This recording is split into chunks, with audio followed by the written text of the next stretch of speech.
You see, 1979, we had an opening in Ghana. Actually from 1978. But 1979, we really started going to Ghana. And I will go at the weekend. And we'll go by road. And it was quite hard. Quite hard. Sometimes at the borders from Togo to Ghana, they will stop us. And they had no place to put us. We'll just stay in the sun there. And when you are hungry, all that you could eat will be that you will have some, bread or whatever, milk. But those things, sometimes they're so hot that you really don't enjoy them. And eventually we get to Ghana. And the place will get accommodation. The beds will be full of these, bed bugs, insects. That when you wake up in the morning, you will see that the whole bed had been stained by your blood. And yet, we needed to do some work there, real foundational work. And sometimes I was there. That time I was still lecturing at the University of Lagos. And when you think about it, as a lecturer, I exposed myself to all that type of danger and, bad condition there. And we were there in Ghana, and they closed their borders because they wanted to change their money because of the black market.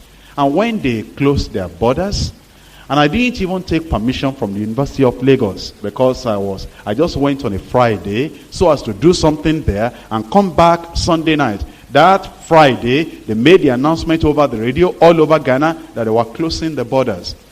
And some of us went to Accra and we pleaded with the officials that, we are not Ghanaians, we don't have your money. They said, we're sorry. If we open the border for you, some of the Ghanaians who are outside, they'll try to sneak in. And they wanted to do that thorough exchange of their cedis, that's of their currency. So we were not allowed.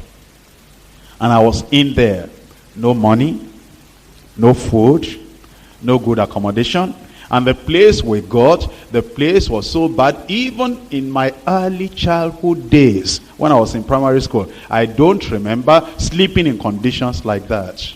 And of course, when you're a university student, and those days, university was, rated high in the, early 60s. I went to university in 1964 at University of Ibadan, a very good, great university.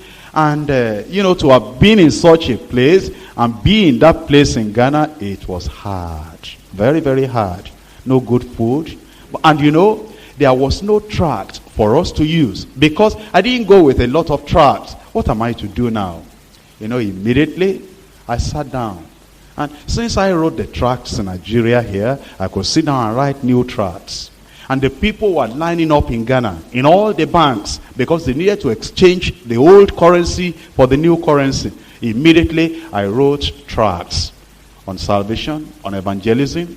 And the following day, I took them to the press over there. I didn't have money. I said, take my word, I'll pay you later. There's no money now, the borders are closed. And they printed everything for me. And I got some people in Ghana, and I distributed them to all the banks where people were waiting. And I said, go and distribute there. When we did that in Kumasi, I sent people to all the towns in Ghana. And I said, this is how to do the work of God.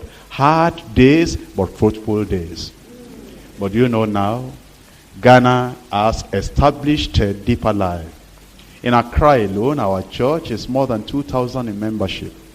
In Kumasi, our church is more than 1,500. They had a retreat this year, April. You know how many people in the retreat? More than 17,000 at the retreat. But you see, you must be able to endure hardship.